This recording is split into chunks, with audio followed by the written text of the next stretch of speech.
Je vous invite à ouvrir la parole de Dieu dans l'évangile de Jean, chapitre 14.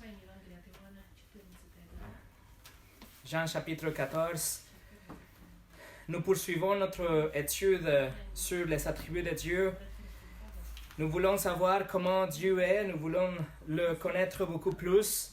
Nous sommes en train de découvrir son caractère incroyable. Nous essayons de démêler et décoder son caractéristique, les caractéristiques de notre Créateur. Et au fur et à mesure que nous le connaissons plus, nous arrivons naturellement à le aimer beaucoup plus et le faire confiance beaucoup plus et le louer en vérité, lui obéir même, et lui faire confiance et même le craindre beaucoup plus. Et bien sûr, nous voulons nous approcher beaucoup plus de lui. Nous avons déjà étudié des caractéristiques incroyables de Dieu et nous avons vu qu'il est au-delà de tout ce qu'on pouvait imaginer. Il est plus grand et plus incroyable de tout ce qu'on a pu percevoir à partir de la création. Et même de sa parole, il faut étudier pour connaître et comprendre son ancienneté, par exemple, son indépendance, son omniprésence, sa souveraineté, son immuabilité, son omnipotence, etc. Et tout ça imprégné par la parfaite et extrême sainteté qu'il a.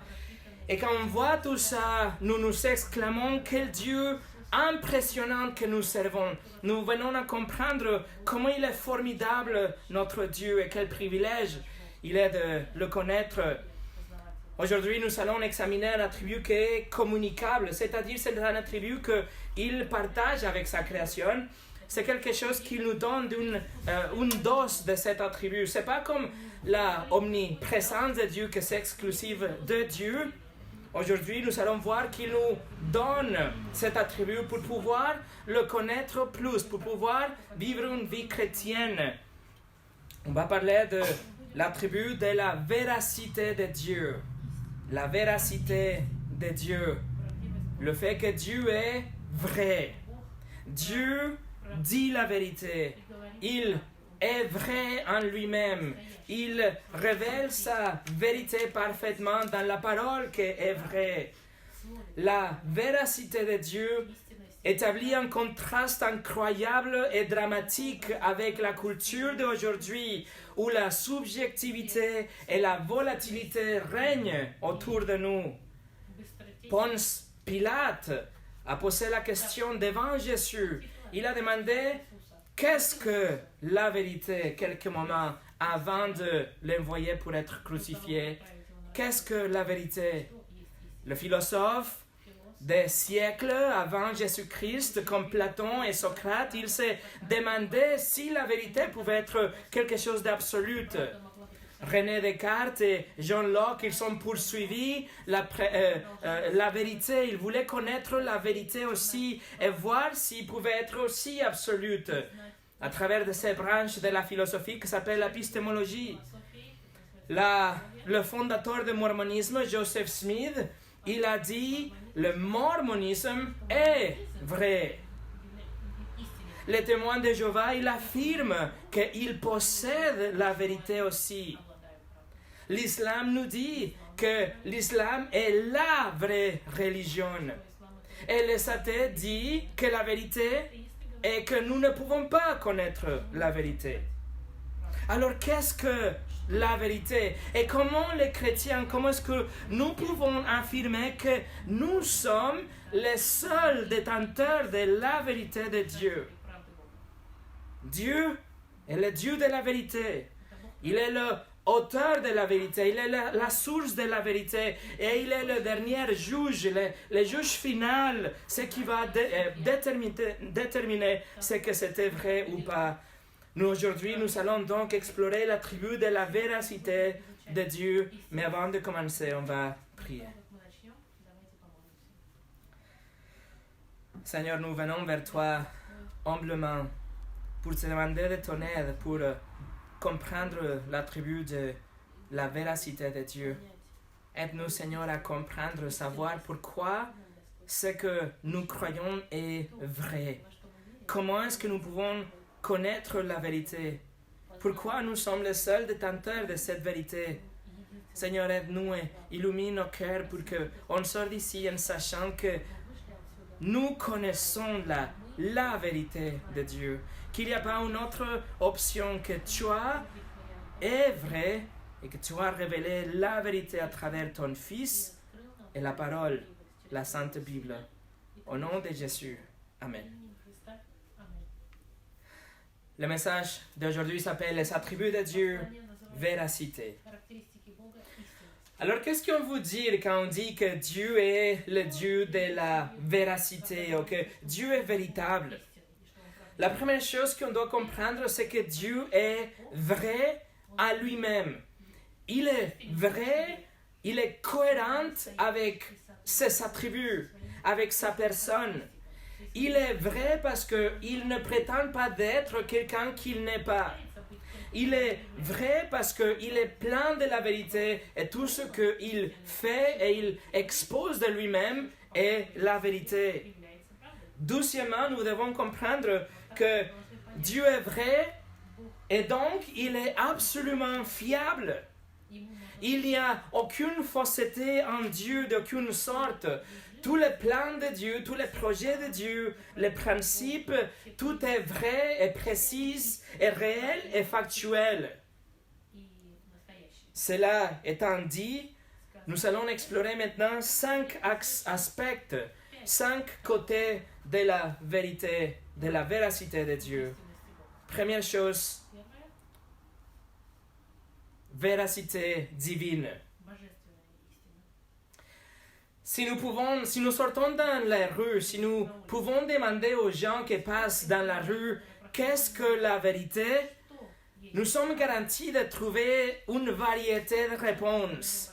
Et même les réponses les plus ridicules à la question qu'est-ce que la vérité.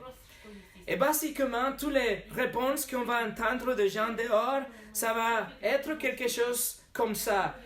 Tout ce que vous voulez que soit la vérité est la vérité. Ce que vous convient est la vérité. Ce que vous voudriez que la vérité soit est la vérité. Si cela vous fait confortable, si vous rendre à l'aise, alors c'est la vérité. Ça, c'est la définition de la vérité dans le monde d'aujourd'hui. Dans un article de 2018, dans le journal Psychology Today, l'article disait que la vérité est adaptative, c'est-à-dire qu'elle va changer tout le temps. Dans un autre journal, Science Digest, le titre de cet article était « Il faut réviser la vérité ». Autrement dit, nous allons redéfinir la vérité. Et dans son site internet chrétien, soi-disant chrétien, qui s'appelle Ministry Magazine, un pasteur des jeunes a dit ça, je cite, « La vérité change toujours et est progressive. Elle n'est jamais statique ni absolue. En fait, ce que nous considérons être vrai aujourd'hui peut être prouvé faux demain. » Mais mes amis, cette définition, cette idée de la vérité, les définitions que je viens de lire, n'ont rien à voir avec la vraie vérité. La vérité n'a rien à voir avec notre préférence ou avec nos émotions ou avec nos expériences. La vérité doit être liée et même collée à une personne, à la personne de Dieu.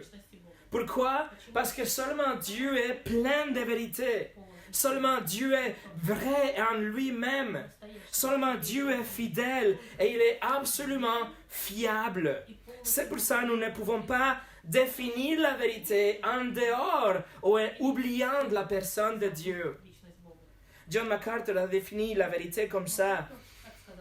La vérité est ce qui est consistant avec la pensée, la volonté, le caractère, la gloire de l'être de Dieu. Et encore plus précisément, la vérité est l'expression de Dieu, de son être. Ceci est la signification biblique de la vérité. Et parce que la définition de la vérité provient de Dieu, la vérité est donc théologique. Alors, ce que Dieu a déclaré qu'est vrai est la vérité. Ce que Dieu a dit qu'est vrai est la vérité. Dieu est le seul auteur, la source, le détenteur, l'arbitre, le standard ultime et le juge de la vérité. Regardez avec moi le verset 6 du chapitre 14 qu'on vient de lire juste avant le chant. Le verset 6 de Jean chapitre 14, c'est une déclaration profonde par Jésus en réponse à une question de Thomas. Jésus lui dit, « C'est moi qui suis le chemin, la vérité et la vie. On ne vient au Père qu'en passant par moi. » Dans ce seul verset, mes amis, avec une autorité divine, Jésus déclare trois choses qui sont énormes.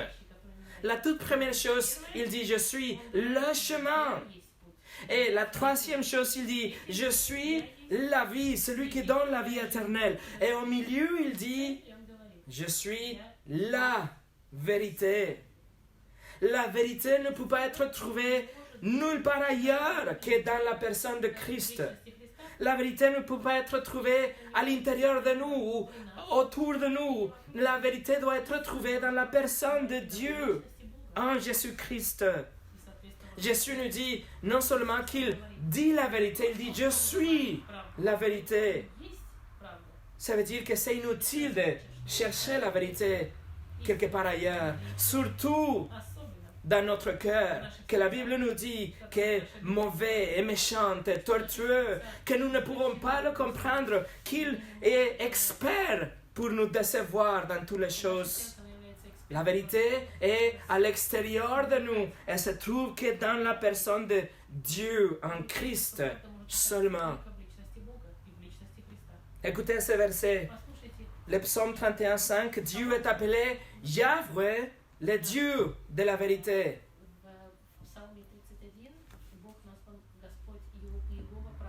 Ésaïe 65:16, Dieu est appelé le Dieu de la vérité, 2 fois dans le même verset. Dans Jérémie 10:10, Dieu est appelé le vrai Dieu. Jean 3:33, Jésus dit que Dieu est vrai. Jésus décrit le Père dans Jean 17 comme le seul vrai Dieu. Et Jean 14, qu'on vient de lire, Jésus dit qu'il est la vérité de Dieu incarnée. Il est Dieu dans la chair. Il est l'incarnation parfaite de la vérité. Dans l'épître aux Éphésiens, Paul écrit que la vérité est en Jésus. En Jean 5:20, Jean écrit que Dieu est le vrai Dieu. Et trois fois dans la Bible nous dit que Dieu ne peut pas mentir. Dans Nombre, Tite et Hébreu. Alors, ce que les philosophes ont essayé de faire et qu'ils n'ont pas réussi à faire, les chrétiens n'ont aucun problème à accomplir. Nous pouvons affirmer et définir la vérité. Nous pouvons savoir la vérité absolue parce que les chrétiens connaissent la vérité, Jésus-Christ. Les chrétiens suivent la vérité, Jésus-Christ. Les chrétiens aiment les donneurs de la vérité et la source de la vérité, Dieu même. Et nous savons que la vérité ne peut pas être définie en dehors des limites de la parole de Dieu. C'est la parole de Dieu qui définit pour nous et contient la vérité de Dieu. Et cela nous amène au 2e point. La vérité absolue.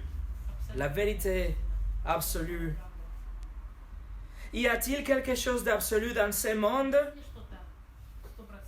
Ils disent qu'il n'y a que 2 choses qui sont sûres et certaines dans la vie.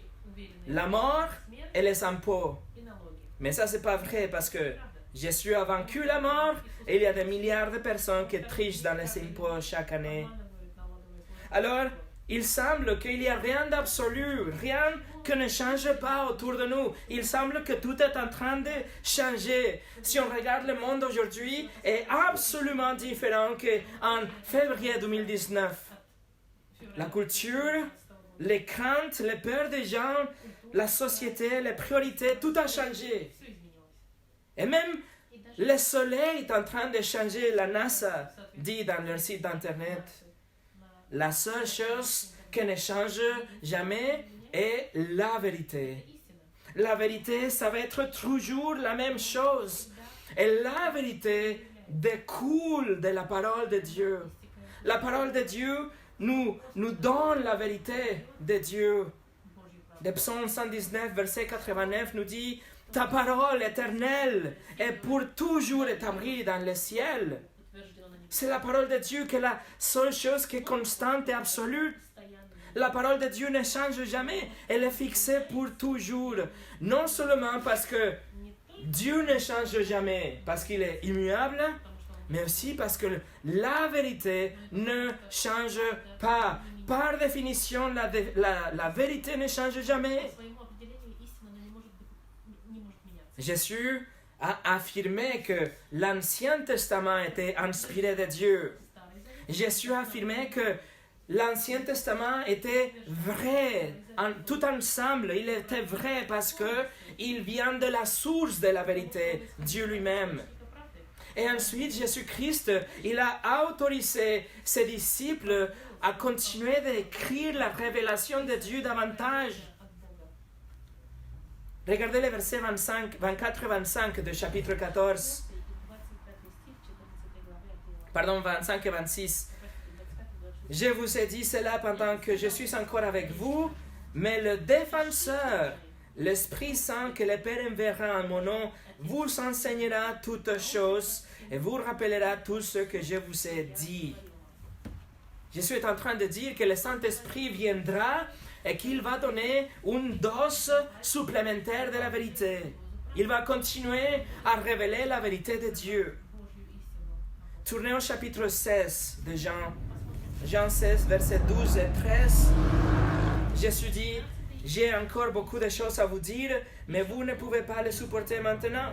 Quand le défenseur sera venu, l'Esprit de la vérité, il vous conduira dans toute la vérité, car il ne parlera pas de lui-même, mais il dira tout ce qu'il aura entendu et vous annoncera les choses à venir. » Le Saint-Esprit a guidé les disciples et les apôtres et les auteurs du Nouveau Testament pour écrire une révélation de la vérité supplémentaire à ce qui existait déjà dans l'Ancien Testament. Et si vous tournez la page, chapitre 17, Jean chapitre 17, bien sûr, Jésus affirme que ces enseignements lui appartiennent à la parole de Dieu aussi. Et regardez ce qu'il prie, chapitre 17, verset 17. Consacre-les par ta vérité, ta parole est la vérité. Jésus faisait évidemment référence aux 39 livres de l'Ancien Testament, mais et aussi à ce que les disciples allaient écrire par la suite. Plus de 4000 fois, les auteurs de l'Ancien Testament ont déclaré, ont affirmé qu'ils écrivaient les paroles même de Dieu. Et plus de 2000 fois, ils sont soutenus et soulignés que Dieu leur a parlé les choses pour écrire directement.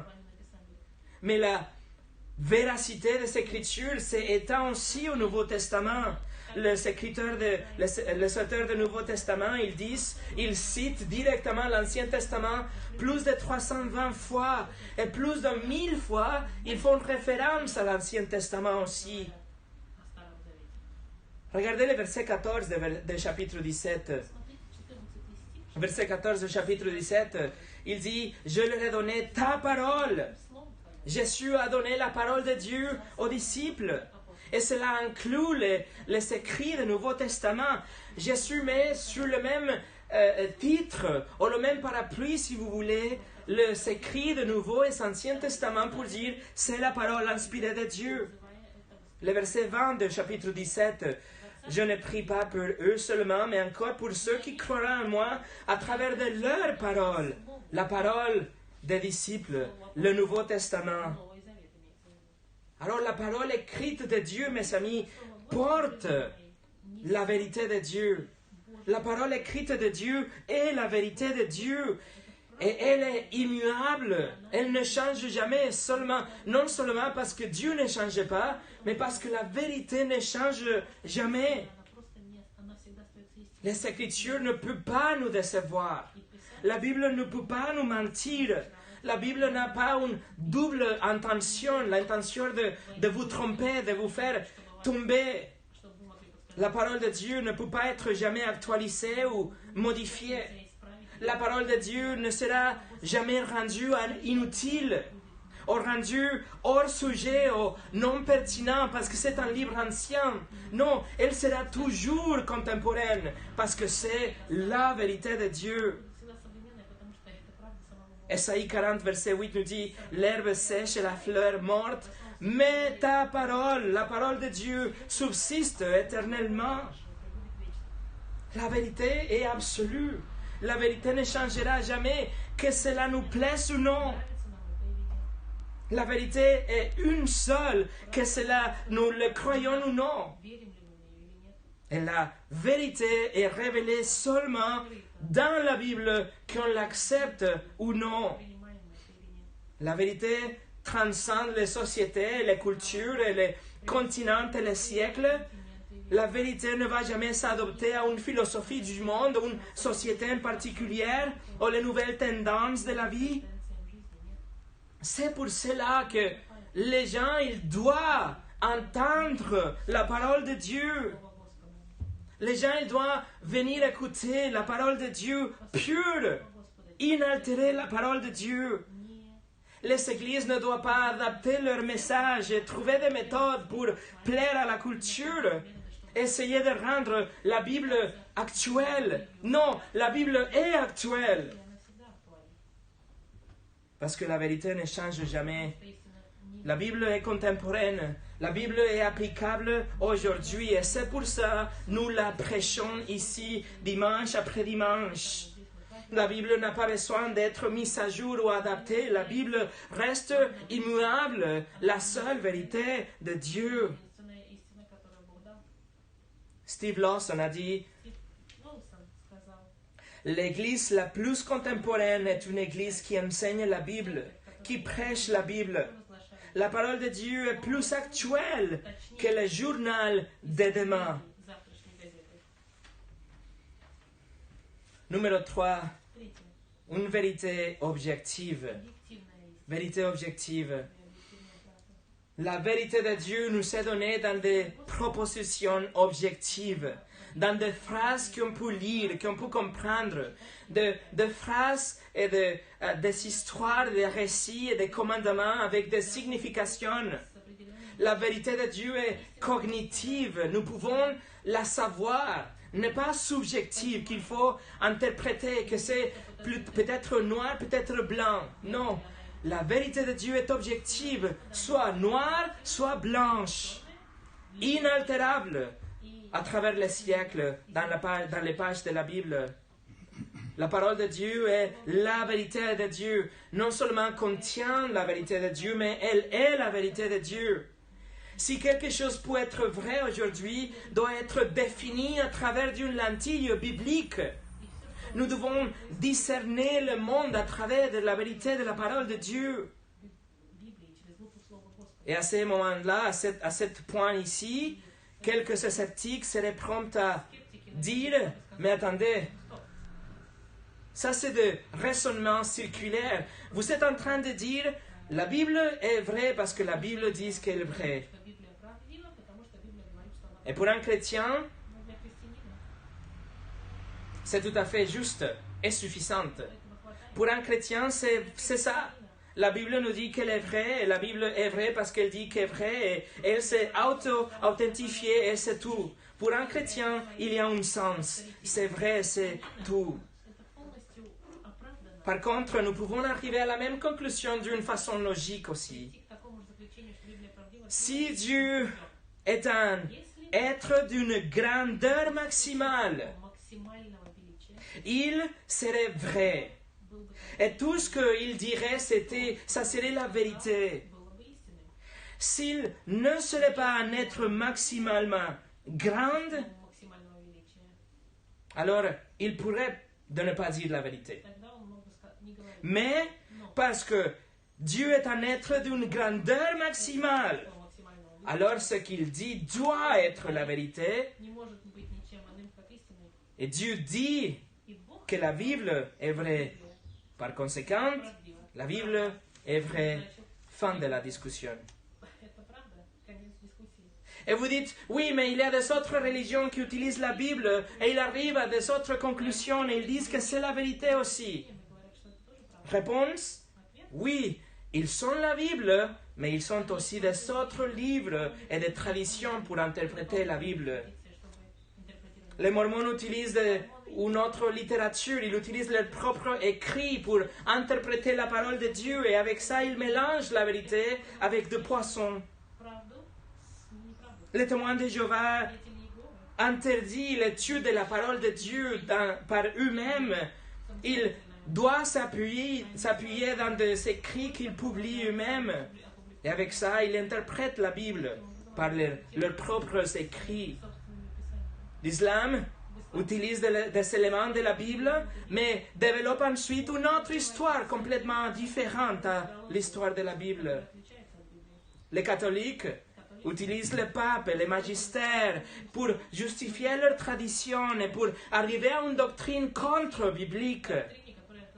Et même, il y a des dénominations chrétiennes qui interprètent la Bible d'une façon telle pour trouver une interprétation selon ce qu'ils veulent croire.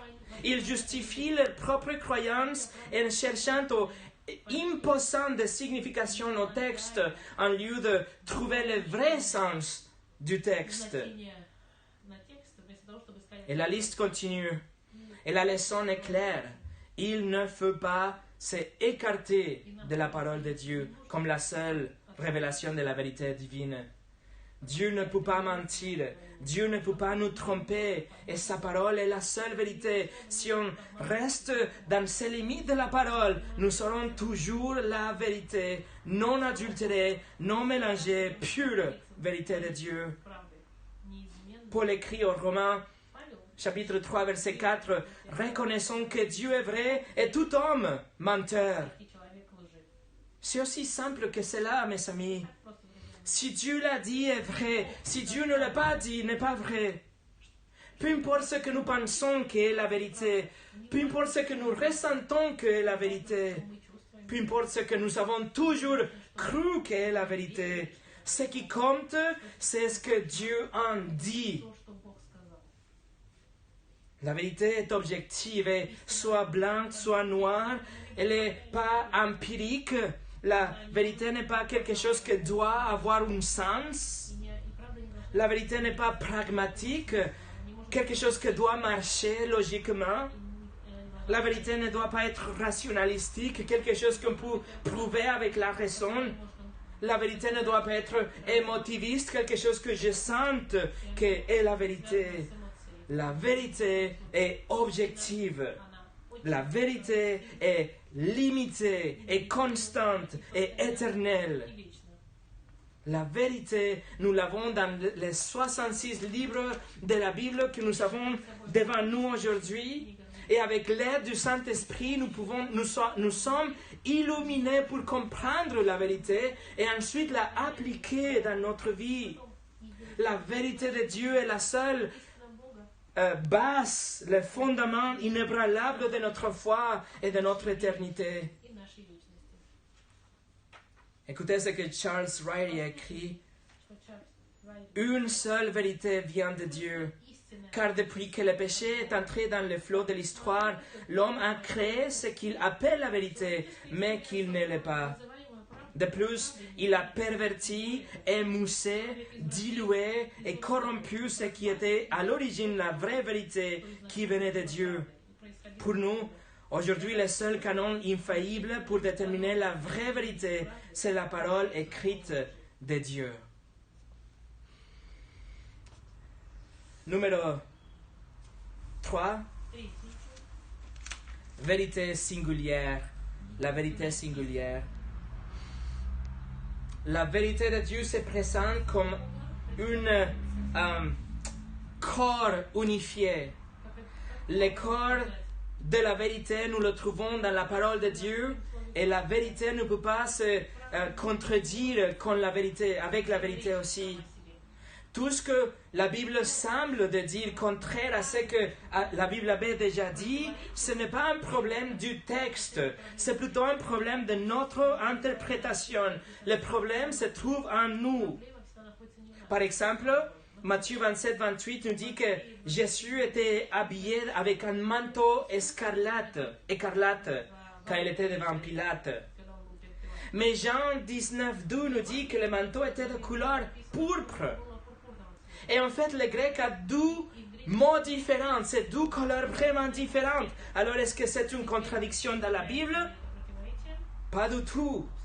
Oh, il faut lire les événements et étudier les événements pour comprendre qu'on parle de deux moments différents. Il avait deux moments différents avec deux robes de deux couleurs différentes devant Pilate. La Bible n'a pas d'erreur. La Bible est vraie. Le livre de Job parle de Léviathan, le dragon ou le dinosaure, et ils disent qu'il est incontrôlable. Mais Jacques, dans le Nouveau Testament, il nous dit que tous les animaux, nous pouvons les contrôler. Alors, est-ce que c'est une contradiction? Réponse, pas du tout. Les deux textes parlent de deux choses différentes. Job, il décrit la gloire de Dieu, le pouvoir de Dieu en utilisant le Léviathan.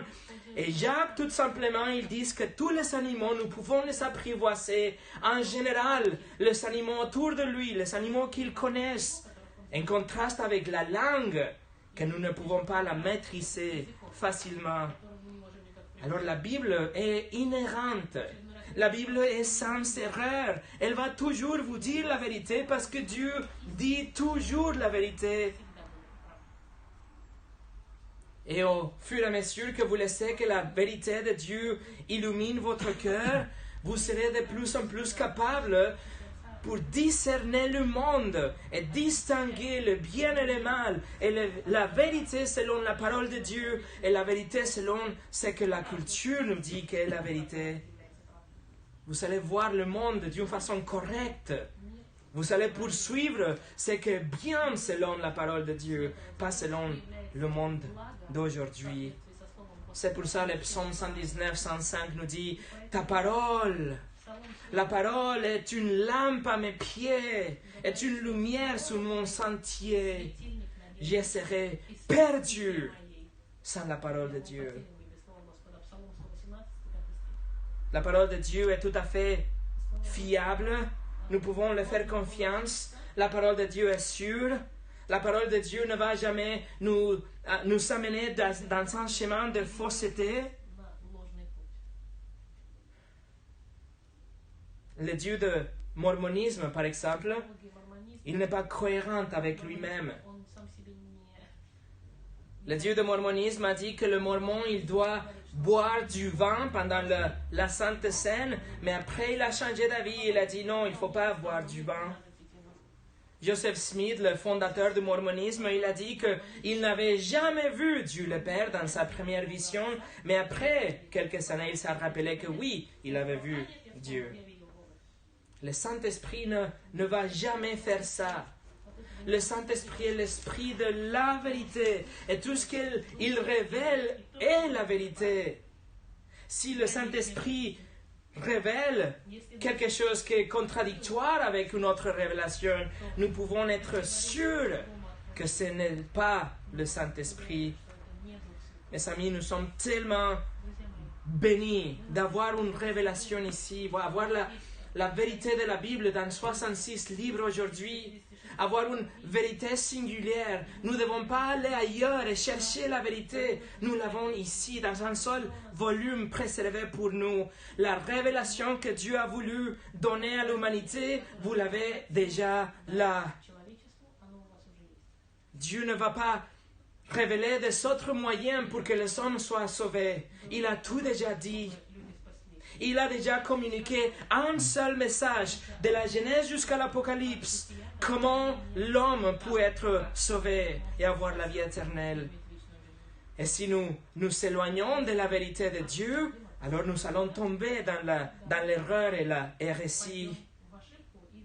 C'est pour ça que l'Église catholique fait appel à l'autorité du pape pour pouvoir réinterpréter la vérité biblique et établir une nouvelle doctrine, dont la doctrine des indulgences. Même aujourd'hui, l'Église catholique, ils disent qu'ils sont un trésor de la grâce. Imaginez-vous une boîte avec des grâces où les gens ils peuvent tirer des grâces et donner aux gens dans le purgatoire pour qu'ils passent moins de temps dans le purgatoire, ils soient relâchés dans le paradis. Comment vous tirez de ce trésor de la grâce? Facile, avec des offrandes, avec des œuvres, des sacrifices. Ça, c'est complètement contraire à la révélation biblique, à la doctrine de la Bible. Même en mars 2020, le pape a donné 3 indulgences générales. Ils ont publié 3 indulgences. Numéro 1, pour tous ceux qui sont malades du Covid et pour tous ceux qui aident les malades du Covid. Numéro 2, pour tous ceux qui font une offrande, qui donnent de l'argent à l'Église catholique pour la fin de la pandémie. Et numéro 3, pour toutes les victimes de Covid à l'heure de leur décès. Alors, ça c'est contraire. Ça c'est contrairement opposé à la vérité de la Bible. Cela n'a rien à voir avec la vérité. Vous ne pouvez pas faire telle déclaration. Vous ne pouvez pas juste donner des indulgences ou offrir de l'espoir en échange de vos œuvres ou de votre argent. Jésus a dit, Jean 14, 6, « C'est moi qui suis le chemin, la vérité et la vie. On ne vient au Père qu'en passant pour moi. » Victime du Covid, victime du diabète, victime de la vieillesse, victime d'un accident, ayant fait une offrande ou pas, ce dont vous avez besoin, c'est de Jésus. Ou bien Jésus a-t-il menti? Ou bien est-ce qu'il a exagéré? Mes amis, Jésus ne plaisantait pas. Jésus disait la vérité. Il n'était pas en train de rigoler quand il a dit ça. Voici la vérité de Dieu. On ne vient au Père qu'en passant pour Jésus-Christ. Il n'y a aucun trésor de la grâce. Il n'y a pas un guichet automatique pour tirer de grâce lorsque vous avez besoin. La Bible est claire. C'est par la grâce à travers de la foi que Dieu vous sauve. Par la grâce à travers de la foi. C'est pas par la grâce à travers d'une église. C'est pas par la grâce à travers d'une confession. La grâce à travers du baptême. La grâce à travers du souffrance. La grâce à travers vos dons financiers. C'est par la grâce à travers de la foi. Vous croyez dans votre cœur que Jésus est mort pour vous. Vous acceptez que vous êtes un pécheur qui se dirige en enfer. Et vous acceptez le sacrifice de Jésus en votre place. Vous croyez ça, Dieu vous sauve, c'est fait. Personne ne vient au Père qu'à travers Jésus. Alors quel est votre plan aujourd'hui pour venir au Père? Vous savez la promesse de Dieu qu'il n'y a qu'un seul chemin. Et le chemin est Jésus-Christ. Repentance et foi en Christ. Dieu est vrai, ce qu'il a dit est vrai aussi. Il va vous pardonner. Il va vous sauver grâce à la vie, la mort et la résurrection de Dieu le Fils. Vous savez, la promesse de Dieu. Numéro 4, la vérité autoritative. Puisque Dieu est la source de la vérité et tout ce qu'il dit est vrai, alors il a l'autorité de faire des demandes à l'humanité. La vérité n'est là juste pour que nous puissions la voir. La vérité n'est pas ici juste pour qu'on puisse la contempler. La vérité est là pour la obéir. La vérité est là pour demander une réponse humaine. Allez avec moi au livre de Matthieu, l'évangile de Matthieu chapitre 7. Matthieu chapitre 7, versets 24 au 27. Matthieu 7, 24 au 27. Jésus dit, c'est pourquoi toute personne qui entend ces paroles que je dis et les met en pratique, je le comparerai à un homme prudent qui a construit sa maison sur les rochers. La pluie est tombée, les torrents sont venus, les vents ont soufflé et se sont déchaînés contre cette maison. Elle ne s'est pas écroulée parce qu'elle était fondée sur les rochers. Mais toute personne qui entend ces paroles que je dis et ne les met pas en pratique ressemblera à un fou qui a construit sa maison sur les sables. La pluie est tombée, les torrents sont venus, les vents ont soufflé et se sont abattus sur cette maison et elle s'est écroulée et sa ruine a été grande. La parole de Dieu demande l'obéissance. La vérité demande une décision de notre part. La vérité de Dieu est là pour être obéie, suivie. Ici, dans ce passage, l'obéissance à la parole est représentée comme une maison construite sur les rochers, fixe. Mais si nous sommes exposés à la vérité de Dieu, et tout simplement nous contemplons la vérité de Dieu, et nous écoutons la parole de Dieu, et nous admirons la vérité de Dieu, et nous sommes même touchés par la vérité de la Bible, et nous sommes en train de réfléchir peut-être, et nous posons des questions par rapport à la vérité, ou même nous mémorisons la vérité de Dieu, sans une soumission à l'autorité de Dieu. Nous sommes en train de vivre une vie religieuse, une vie vide. Nous sommes en train de montrer que nous ne sommes pas rachetés, nous ne sommes pas sauvés. Nous sommes juste là en train de contempler la vérité. Et même peut-être nous croyons en Jésus, mais nous ne le prenons pas comme notre Seigneur, soumis à son autorité. Et quand le jugement tombera, la pluie, le torrent, le vent, seulement la vie d'un racheté tiendra. La vie d'un racheté va tenir. La vie religieuse va se enfondre, va se écouler. C'est pour ça Jacques écrit dans son épître, il dit, mettez en pratique la parole et ne vous contentez pas de l'écouter en vous trompant vous-même par de faux raisonnements. Parce que Dieu est vrai et sa parole est vraie, Dieu a l'autorité de nous demander des choses. La parole de Dieu n'est pas que des suggestions pour réfléchir.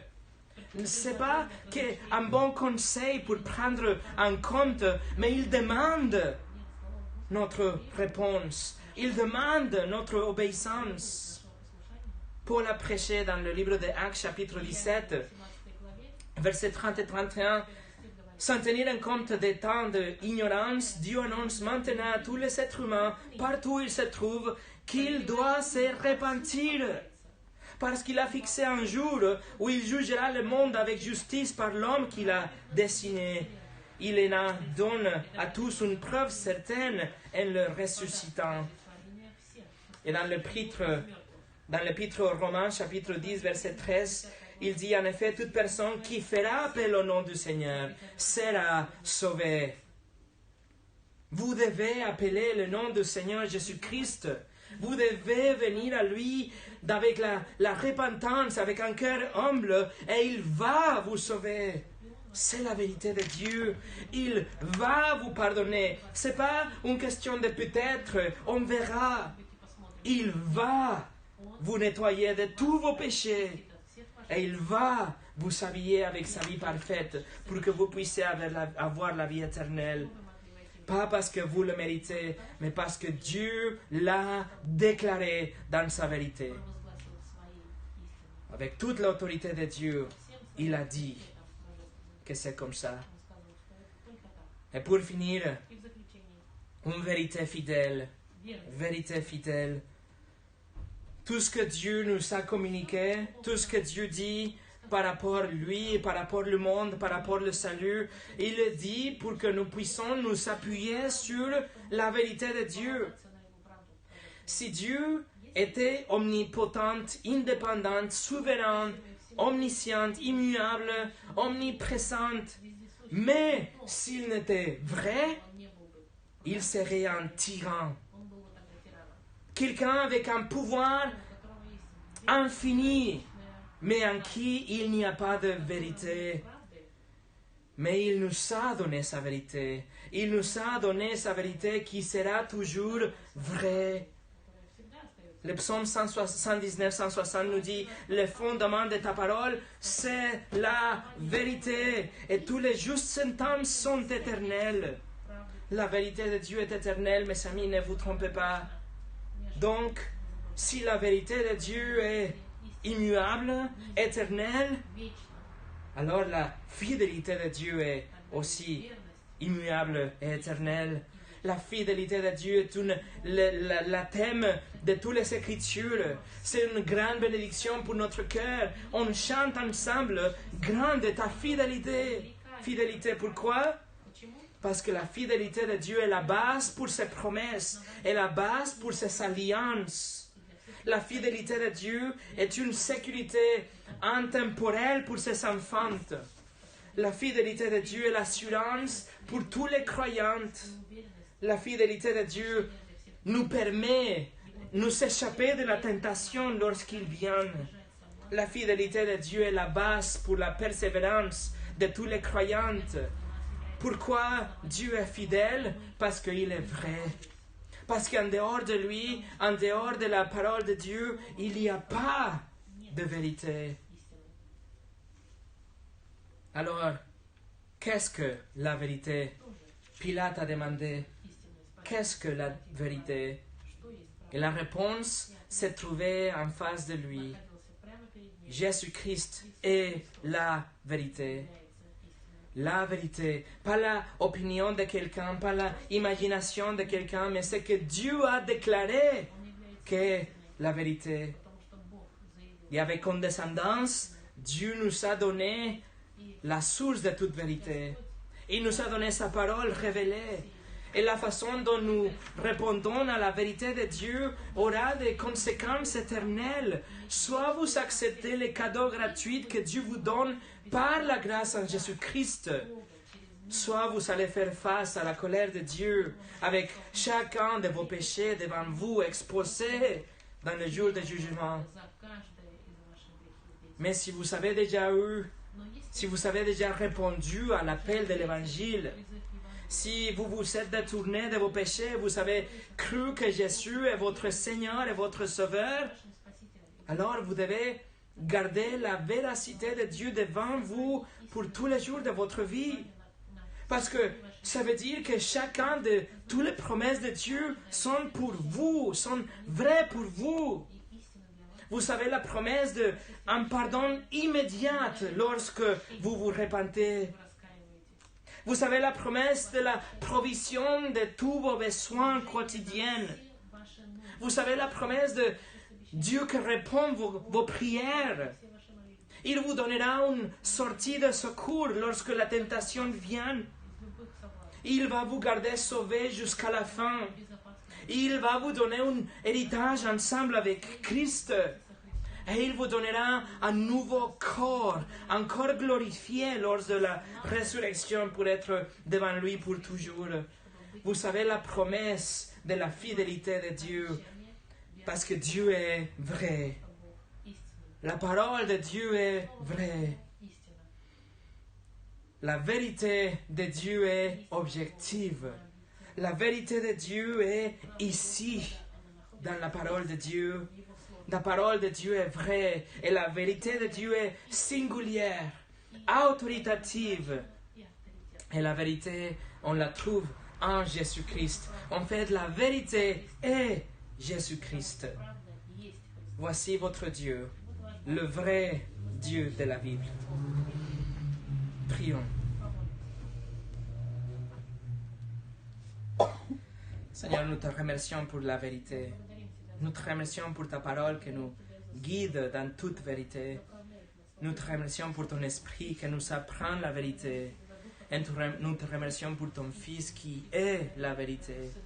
Seigneur, aide-nous à vivre dans la vérité, à ne nous détourner pas, ne chercher de raccourcis, ne essayer de tourner d'un autre côté, mais suivre toujours le chemin de la vérité, le chemin de ta parole, le chemin de ton Fils.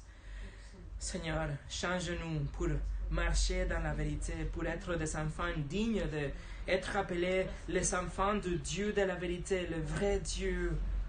Et Seigneur, que tous ceux qui font confiance à leur propre imagination, à leur définition de la vérité, Seigneur, je te demande que tu ouvres leur cœur, s'il te plaît, dans ta miséricorde, et qu'ils viennent à toi à travers ton Fils, qui est le chemin, la vérité et la vie. Au nom de Jésus. Amen.